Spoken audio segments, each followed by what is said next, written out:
विकास दिवस मनाते तो हम जनता जानती, विकास दिवस तो मना नहीं पा रहे हैं। आज ये 11 साल से अघोषित आपातकाल लगा हुआ है, कोई अपनी बात नहीं कह सकता। अगर आप बात कह दे तो आपका चैनल बंद हो जाएगा। अगर संविधान, अगर समाजवादी पार्टी अगर नहीं बचाया होता ये लोकसभा में, तो संविधान को ये लोग बदल देते। ये आरएसएस वाले सावरकर जैसे ही हैं, झूठ बोलने पर, गलत काम करने पे रूप बदलने। बहरूपिया तो वो आज भी है 11 साल से देश के पटल पर नरेंद्र मोदी। और संविधान सिर्फ ऑपोजिशन के लिए है, बीजेपी के लिए नहीं है। ये देश में हो रहा है। नमस्कार, मैं हयात अब्बास और आप देख रहे हैं 4 PM न्यूज़ नेटवर्क। इमरजेंसी को आज 50 साल पूरे हो गए हैं। 50 साल पूरे होने पर बीजेपी वाले इस आपातकाल को काले दिवस के रूप में मना रहे हैं, संविधान की हत्या बता रहे हैं। लोग इस पर क्या कुछ कह रहे हैं जान लेते हैं। सर देखिए, जो इमरजेंसी लगी थी उसको आपातकाल को काला दिवस के रूप में बीजेपी मना रही है, कह रही है संविधान का खत्म। देखिए, उस समय की परिस्थिति थी, उन्होंने आपातकाल लगाया। किस परिस्थिति में लगाया ये तो उस समय का इतिहास बताएगा। आज के डेट में 2025 में आप उसको मना रहे हैं, अब विकास नहीं दिखा रहे हैं। अगर कोई काम पूछो कि चीन में कब्जा कौन किया, नेहरू ने जिम्मेदार हैं। पाकिस्तान का बंटवारा कैसे हुआ तो कहेंगे हमने करवा दिया। पुलवामा हमला हुआ, अरे वो कांग्रेस जाने, वो सपा जाने, हम क्या करें। तो देखिए, इनके करनी और करनी बड़ी बड़ी अंतर है। क्या काला दिवस मनाएंगे आप? ये विकास दिवस मनाते तो हम जनता जानती, विकास दिवस तो मना नहीं पा रहे हैं। एक एक खोज खोज के तो नाना प्रकार के मुद्दे ले आ रहे हैं। अरे विकास दिवस मनाइए तब माने, विकास तो किए नहीं तो मनाओगे कहाँ से? संविधान की हत्या बता रहे हैं। संविधान का हत्या तो ये खुद कर रहे हैं। अगर संविधान, अगर समाजवादी पार्टी अगर नहीं बचाया होता ये लोकसभा में, तो संविधान को ये लोग बदल देते। संविधान बदलने वाले थे, इसलिए माननीय अखिलेश यादव जी ने ललकार करके पूरे जनता से आह्वान किया कि अगर भारतीय जनता पार्टी की यहाँ के सांसद लोग जीत जाएंगे तो संविधान अवश्य बदल जाएगा। ये 400 पार हो गए, मगर हमारे उत्तर प्रदेश का जनता ने ये काम संविधान को बचाने के लिए माननीय अखिलेश जी के पार्टी के सारे सांसदों को जिताया और संविधान को बचाया। इन लोगों ने कहा ये तो संविधान मिटाने वाले लोग हैं। ये कैसे मिटाने वाले हैं? अरे लो, संविधान में देखिए ना, उनके सांसद बोले थे जो देवाला कि हमको 300 पार दो, मैं संविधान बदल दूंगा। अपना क्या करे के 9 मन गेहूं हो कि राधा गौने जाए।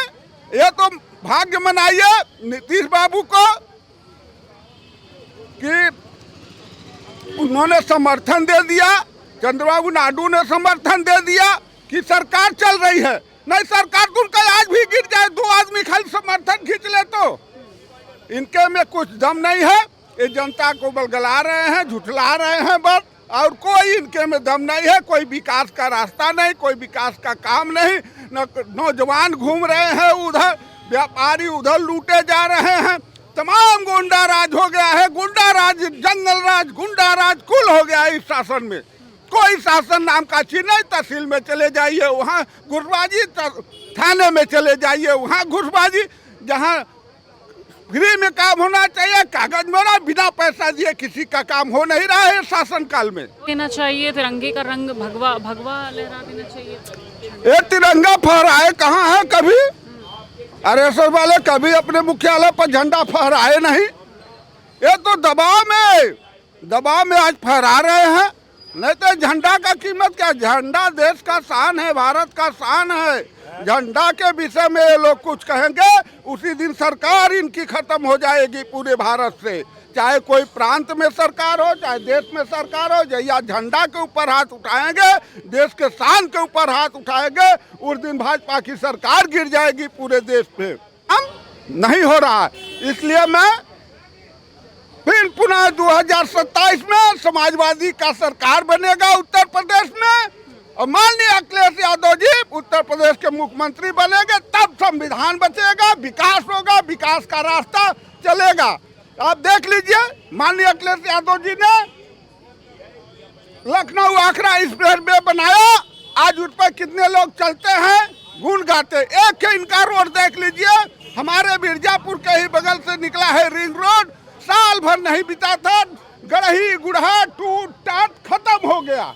को लगे हुए 50 साल पूरे हो गए हैं, लेकिन बीजेपी इसको काले दिवस के रूप में मना रही है, संविधान की हत्या बता रही है। आप कैसे देखते हैं? देखिए, संविधान की हत्या किसने किया ये आप जान रहे। 2014 के बाद अघोषित आपातकाल लगा है। आज देखिए, श्री यदुवंशी कृष्ण की कथा क्यों नहीं सुना पाएंगे यादव जी? मालूम ये आप समझिए कि जो यदुवंशी श्री कृष्ण जी हैं, उनकी कथा यदुवंशी यादव सुनाए तो क्यों है व्यथा? इसके अलावा दलितों पे अत्याचार देखिए आप, ये एक नया समाज बनाना है। आज से पहले सब हो रहा था, कथावाचक आज से पहले सब थे। यूपीए कांग्रेस के सरकार में 14 से पहले सब थे और हर आदमी करते थे। ये एक नया बनाए हैं कि पंडित ही करेंगे कथावाचक। ये क्यों है? अब आगे मूत्र से विसर्जन कर रहे हैं, मूत्र से लोगों को नहलाया जा रहा है। दलित को पहले नहलाया जा रहा है, पिछड़ों को नहलाया जा रहा है। तो ये अघोषित आपातकाल नहीं है, दलितों पे अत्याचार बढ़ते जा रहे हैं।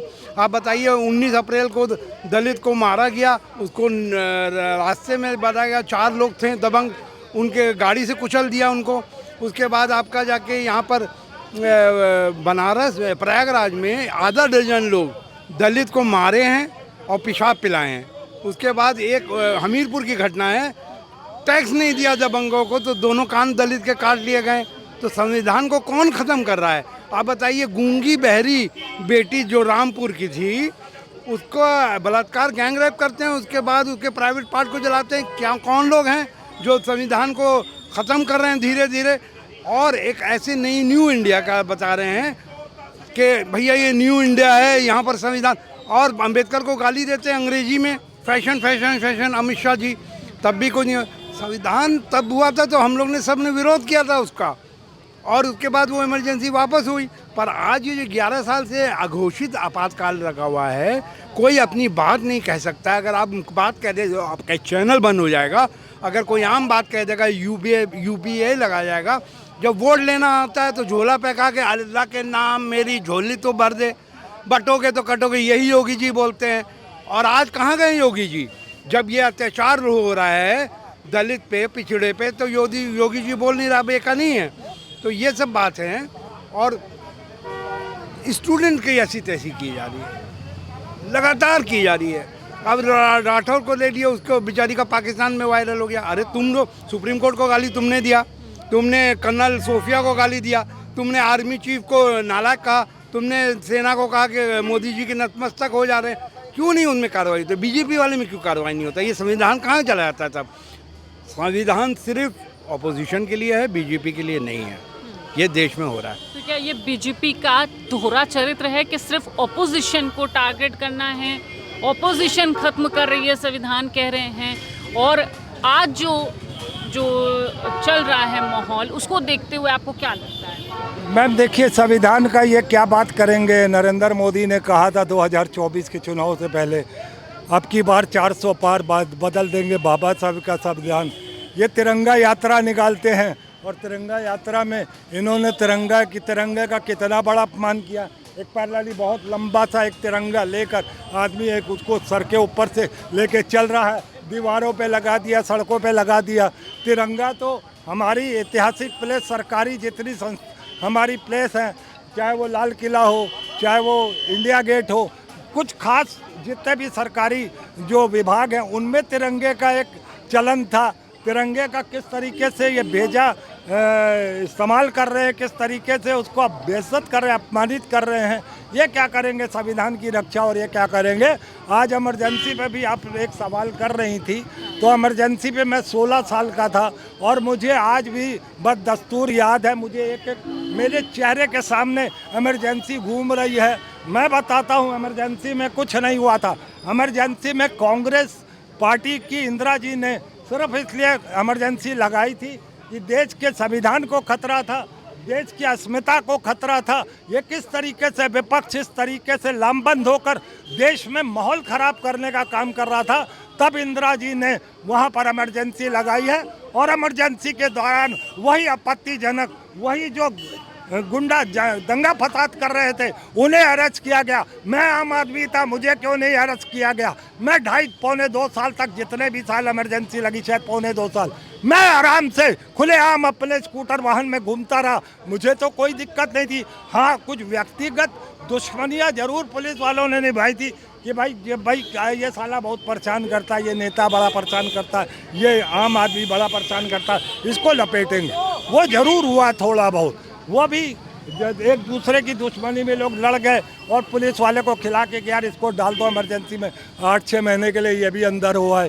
तो मैं व्यक्तिगत दुश्मनी की बात नहीं करता हूँ, मगर इंदिरा जी ने जब इमरजेंसी लगाई थी तो देश के हालात बिगाड़ने का काम कर रही थी। विपक्ष पूरा जो है अनुशासन को ख़त्म करने की बात कर रही थी, संविधान को ख़त्म करने की बात कर रही थी। तो इंदिरा जी ने जो उस वक़्त किया था वो ठीक किया था, बिल्कुल सही किया था, देश के पक्ष में किया था, इसका मैं समर्थन करता हूँ। मतलब आप ये कहना चाह रहे हैं कि उस टाइम पे विपक्ष जो है संविधान का कत्ल करना चाहते थे, लेकिन आज पीएम मोदी कह रहे हैं कि उस टाइम पे जो लोगों के साथ व्यवहार हुआ, गलत तरीका से अपनाया गया लोगों के प्रति, तो उसके लिए जागरूक करना चाहिए। तो एक किताब लिखी, एक पुस्तक लिखी थी नरेंद्र मोदी ने अपने नाम, और खुद ही को एक्सपोज कर दिया। वो पगड़ी बांध के 1975 में मारे घूमता रहा अपने को बचाने के लिए। ये आरएसएस वाले सावरकर जैसे ही हैं, झूठ बोलने पर, गलत काम करने पे, रूप बदलने। बहरूपिया तो वो आज भी है 11 साल से देश के पटल पर नरेंद्र मोदी, और उस वक्त का ये बहरूपिया है जब 1975 में पगड़ी बांध के घूमता रहा। हिम्मत होती तो सामने आते ना। और भी तो गए थे जो स्वतंत्रता सेनानी के नाम से आज पैसा पा रहे हैं, और तुम कायरों की तरीके से पीछे भागते रहे, पगड़ी बांध के, दाढ़ी काली करके, दाढ़ी तो थी इसकी काली थी, पगड़ी इसने बांध ली। और आपको बताएं, कहीं कहीं इसने मुसलमानी टोपी लगा के, तहमद भी पहन के ये भागता फिरा है। उन दिनों में 1975 में, तब इसको हिंदू मुसलमान नज़र नहीं आता था, हमने उसकी फ़ोटो देखी है।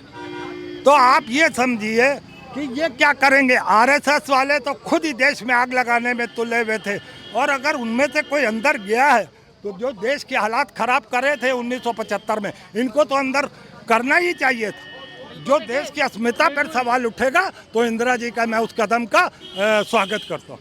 बिल्कुल, देखिए, एक तरफ जहां बीजेपी वाले इसको संविधान के हत्या बता रहे हैं, वहीं जो लोग जिन्होंने इमरजेंसी का दौर देखा उनका क्या मानना है, क्या कहना है, उस वक्त क्या कुछ हुआ उनके साथ, आपने सीधी उनकी वार्ता सुनी है, बातचीत सुनी है। इसी तरह की बातचीत के लिए 4PM देखते हैं। कैमरा पर्सन सत्यनारायण के साथ मैं हयात अब्बास, 4PM न्यूज़ नेटवर्क।